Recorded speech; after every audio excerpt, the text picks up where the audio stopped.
Morning YouTube, early morning, what time is it? 4 o'clock on 3rd of the 1st. Time for the Makita DAB radio upgrade. Been doing this, I've decided to do this for a while, so finally getting bits and pieces together. Anyway, first thing to do is to get the speakers in. Pioneer 3-way 4-ohm speakers.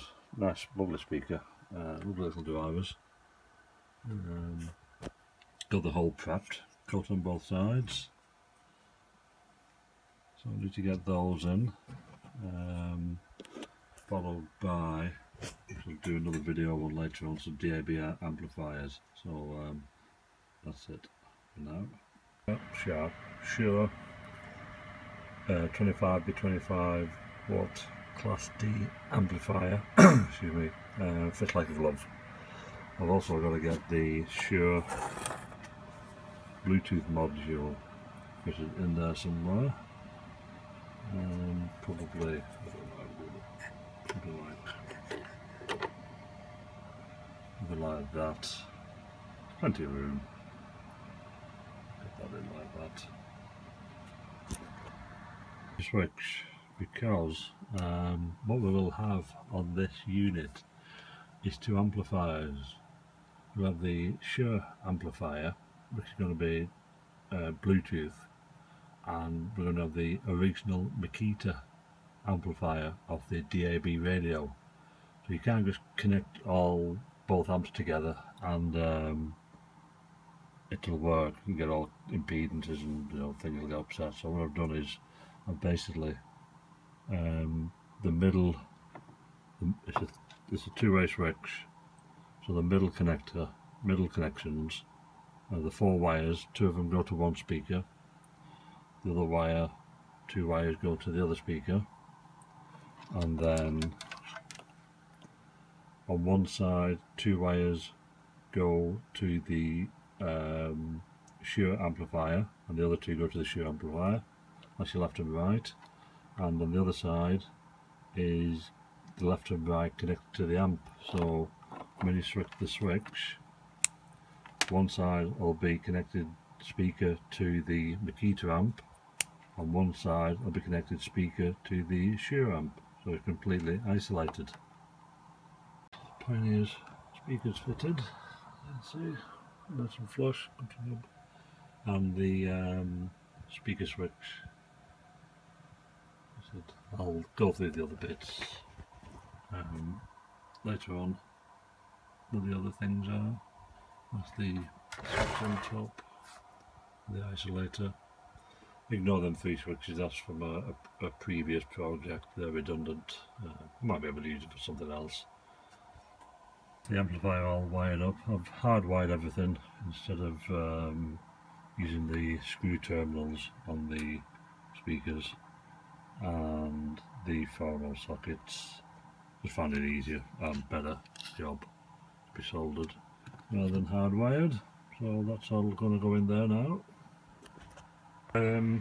Bluetooth module mounted in the back, the power wires coming off, the output on the red, black, white, and I don't know if you can see, if it's light enough, you can see the black wire which I've tacked onto the Bluetooth module, which I've extended to give the Bluetooth a longer range. Shure amplifier, and this is the Shure Bluetooth receiver.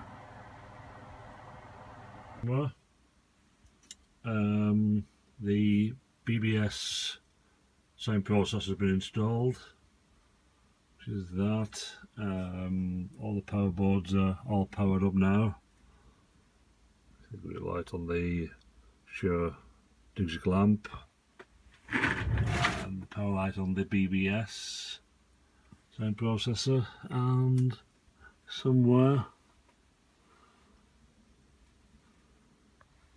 there's the power on the Shure Bluetooth module.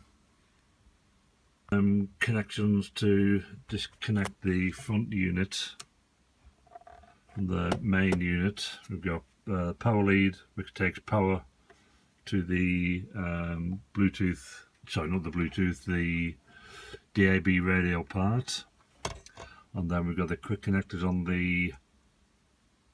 them cables there to the speakers from the Bluetooth, from the Makita DAB radio part to the switch, and then out of the switch to the speakers. Two back together. Just one more job to do to it, but a bit of basic walkthrough. And on the radio, we've got the DAB radio is working. I'm inside my garage, which has got a metal roof, so there's no reception on the DAB radio. I'm going to put an antenna on the roof so I can pick up the radio stations in here. But if we go to FM, working on that. So turn that off, completely separate. We'll come around to this side. What we've got here is a USB charger, 2 amp, and this is the main master switch to turn the Shure digital amplifier and the Bluetooth module on. It also turns on the USB socket, which is handy for charging my phone up and things. This is the system fuse, 5 amp system fuse. That's the knobs for the DAB, for the BBS sound processor, which is volume, tone, bass. I was saying those 3 buttons are from a previous project, and this is where it starts getting interesting. Ported to get the bass out. Sounds a lot better with it ported. Doubles the bass output. Now, power wise, decided I wanted this completely portable, and I do a lot of work with LiPo batteries for my power tools, converting them from the nickel metal hydride over to LiPos. I got all my batteries from old laptop batteries from eBay, buy them, test them, cut them down. We've got all the equipment here for fixing and testing and finding the capacity of them. So this switch here turns that on. Not very clear. That's a bit better. Yeah. So what we've got is 16 volts and it's 79% of total battery life left. Try to come down a bit. So that's to monitor the batteries. Power source to run this is way overkill. Way overkill. Ooh, and what we have there is at least a 15 amp hour 18650 battery with parallel and series cell. It's a 4S, so it's nominally 14 volts, 15 volts when fully charged.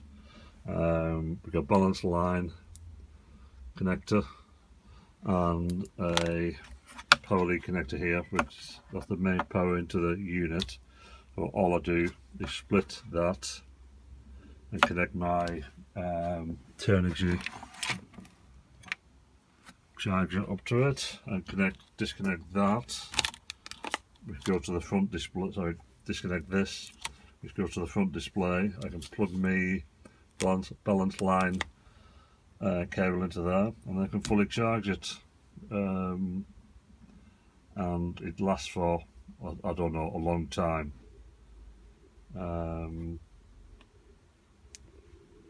And ported through into the port, and I think that's old iPad just to connect Bluetooth from the iPad to this unit. It's all paired up now, so I just press play. Hope I don't get flagged for any music. Press play, and this switch on the side is the one I was telling you about for the selecting whether you have the speakers for the radio or the speakers for the amplifier. I'll switch it over. Now playing Bluetooth off that. Normally I use the phone for the music. You'll never understand the quality or experience the quality, but it's absolutely fantastic. Over the moon. The bass is very, very tight, loads of deep end, and the top end is very, very clear. All in all, very happy with it.